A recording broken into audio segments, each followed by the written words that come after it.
Very good day to you all, and welcome to this special Earth Sunday service from the heart of Nottage Chapel, where sadly, because of the COVID-19 pandemic, we're still unable to meet in person due to the restrictions that the government has sensibly imposed. And together today we join to hold our hope and our pain, to honour the earth, and to recognise the depth of our relationship with the earth, to work towards environmental justice, which is intertwined with all our spiritualities. This is not the work of one day, but on this particular day, we honour the earth. Come, let us worship together.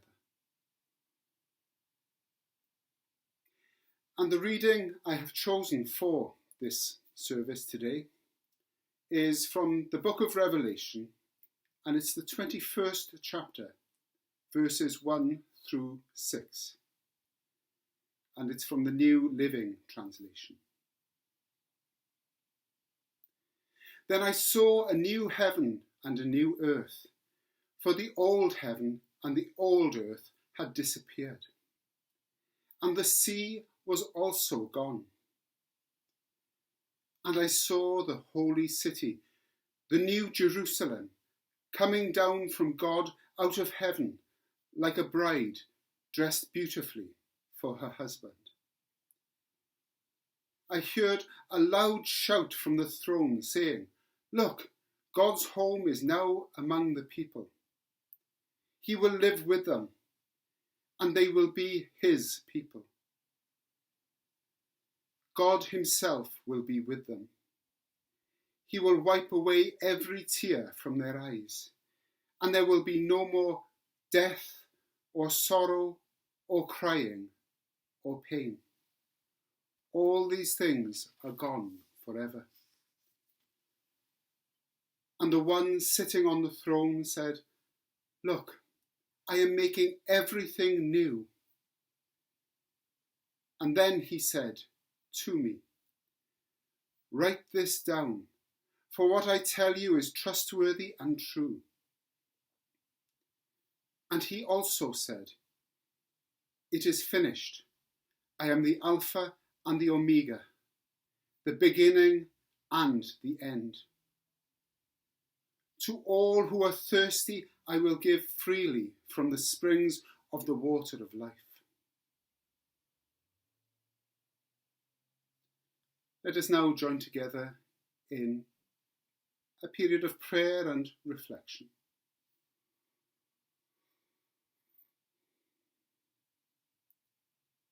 Eternal Spirit, who dwells not in temples made by humans, but in the hearts of those who seek you, bless us by the worship of this day. If we come in joy, let us draw strength from that joy. If we come in sorrow, touch us with your compassion. If we have lost our way and the darkness has overtaken us, let the light of your presence appear before us, that we may see our path.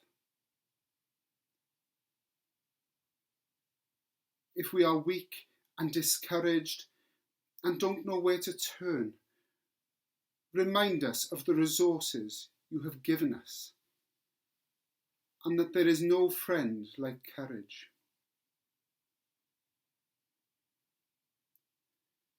As with ourselves, so with our world, we hear, O God, of great and fateful possibilities that lie like shadows menacing the future. We have learned of agencies of vast destruction, and we are afraid.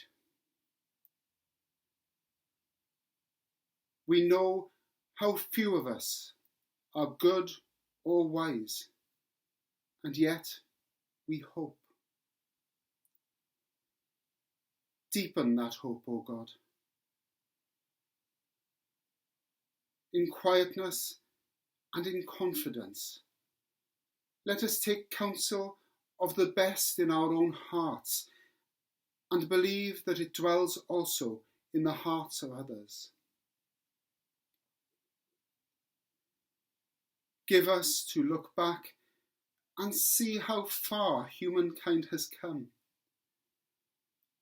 and by what toils and labours and what great endeavours. Shall we not go forward further still?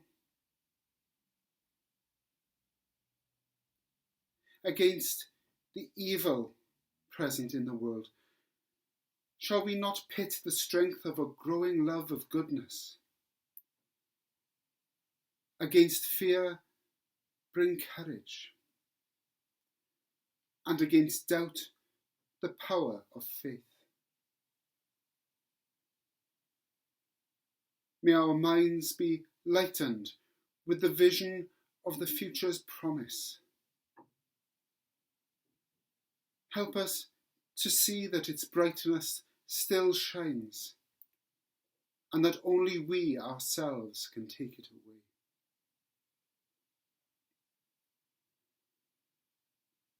Let us now join together in a period of silent prayer, bringing before God our own joys, our concerns and our cares, and particularly at this time, our thanks for all those people in the NHS and other key workers, the emergency services, delivery drivers, who are risking their own health at this time to keep us safe and secure. And let us also think of those known to us personally, or perhaps not known to us, who have lost their lives to this virus.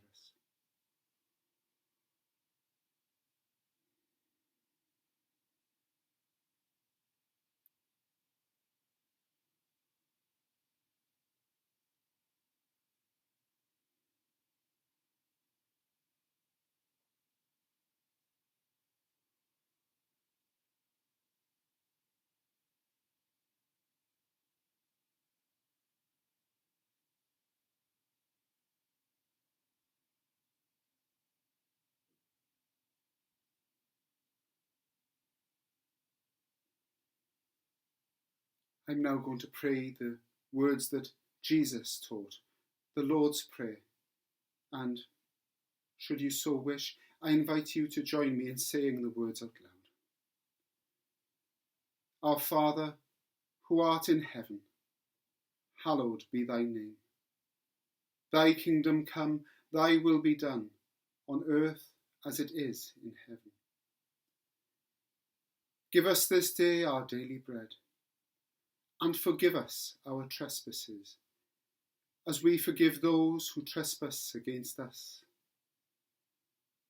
And lead us not into temptation, but deliver us from evil. For thine is the kingdom, the power and the glory, forever and ever. Amen.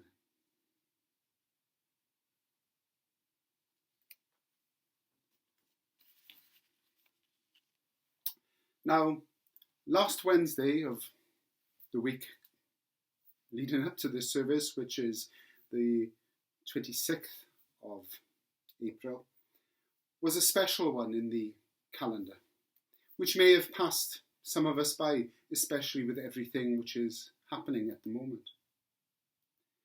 Because since 1970, April the 22nd has been designated as Earth Day, a day of celebration for and action in defence of the earth and the environment. And this year, perhaps more than ever, because of the COVID-19 pandemic, Earth Day has never seemed so appropriate. For those of us who identify as Christians, today is also the third Sunday in Easter. Now, when we think of Easter, we probably don't immediately think of Earth and its environment. In fact, there are some Christians who have been suspicious of feeling too much affection towards the environment and have expressed worries about such things being nature worship. That is, worshipping creation rather than the Creator. Thankfully, not all Christians think this way, and not all Christians believe that these are the way things are because God is priming himself to destroy the earth at the end of time. However, a criticism of Christianity that persists is that Christianity is a faith that is indifferent to environmental issues because it believes a better world awaits us. And thus, Christianity is more concerned with finding ways to secure a place for our souls in heaven.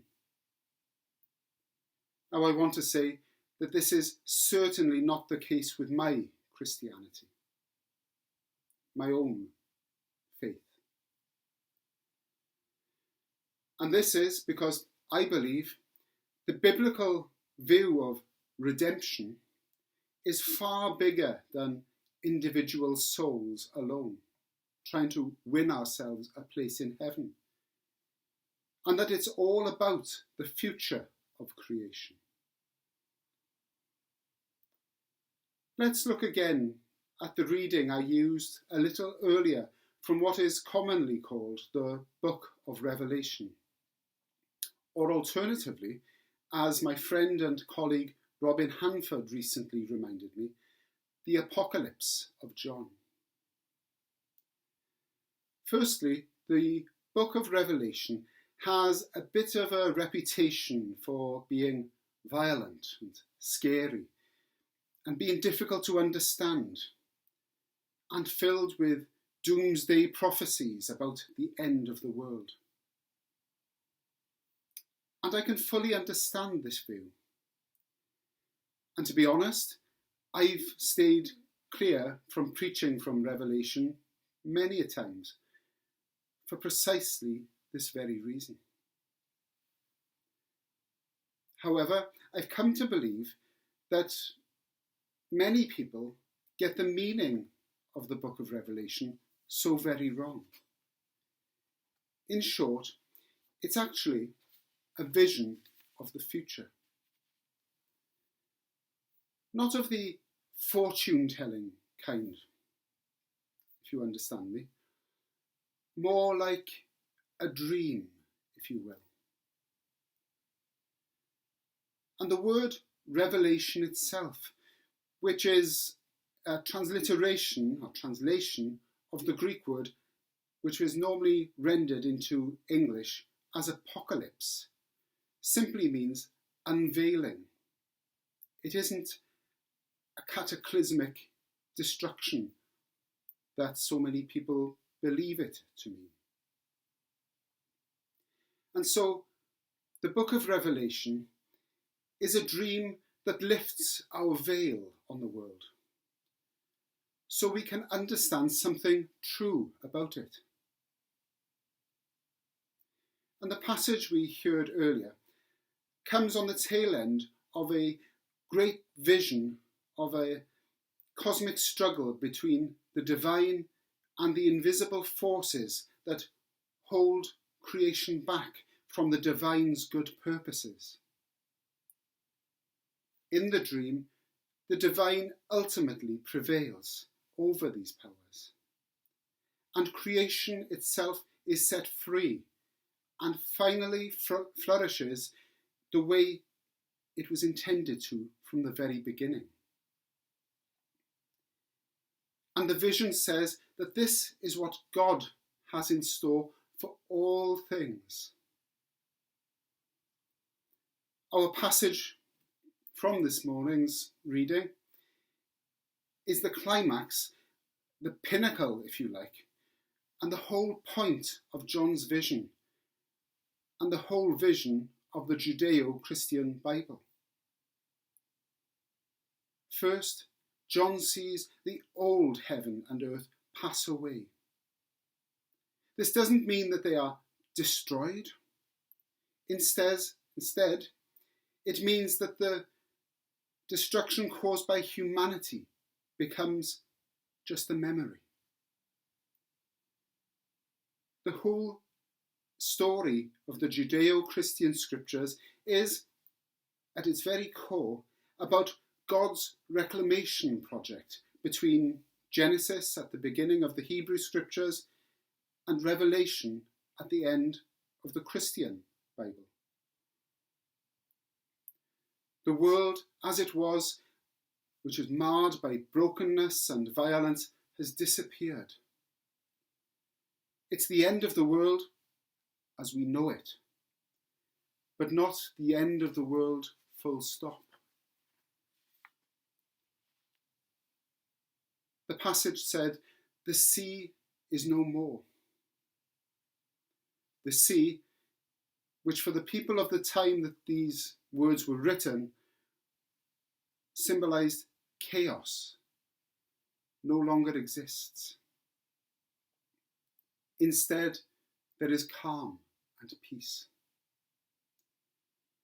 Then John looks up to the heavens and sees the dwelling place of God float down from the clouds, like a bride getting ready for a wedding, the coming together of heaven and earth.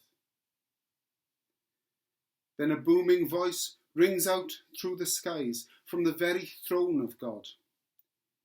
It says, "Look, God's home is now among God's people."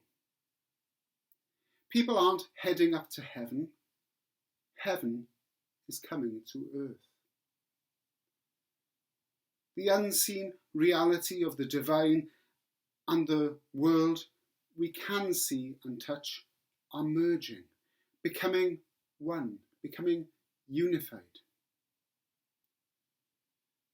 The words continue, "And the one sitting on the throne said, 'Look, I am making all things new.'"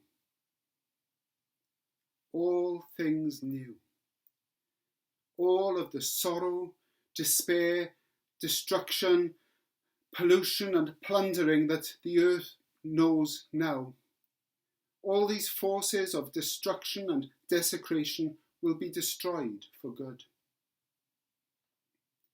God is making all things new, not making all new things. You see, the problem isn't with the Bible. The problem is with our imperfect reading of it.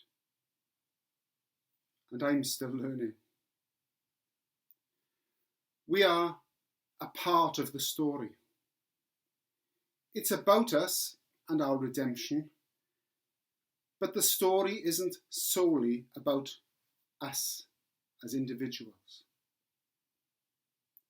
It's about God bringing a renewed creation out of the old one. Not the end point of our individual souls to the exclusion of everything else. This is the dream, the vision, if you like, that John has in the book of Revelation. That heaven will finally prevail on earth once and for all. And this is why I have come to believe that Easter and Earth Day, Earth Sunday in this case, make a good mix. Because the Easter story is a foretaste, a sneak preview, if you like, of the future for all creation. It is a vision so vast and so inclusive and so beautiful that it will not abandon a single thing that God called good at the beginning. Thank you for listening, and Amen. Now, we don't know when we will be back together in person again. We await further guidance from the governments in Cardiff Bay and in Westminster. And I'm sure that they will make the right decisions on our behalf so that when we do come back together, we are safe and this virus will have been defeated. But if anybody does need any pastoral care or any care with people getting groceries or any such thing for them, then please do contact me either via our Facebook page, which this video is posted to, or my works email, which is nottage.minister@gmail.com. And we do look forward to sometime, hopefully soon, welcoming you to the pews in Nottage Chapel and to our coffee morning and meditation group to join together, because whilst a video such as this is a substitute, it doesn't replace the connectedness of being together in our sanctuary. Now we bring our service to a close with some words of benediction. And as we go forth into the week ahead, may we celebrate the earth and our shared lives. May we recognize our connections to all that is on and in the earth. May we truly and deeply value the inherent worth of all in this awesome, interconnected web of existence. May we commit ourselves to a new way of living and a new way of being. And may we hold our commitments and each other gently yet firmly. Blessed be and Amen.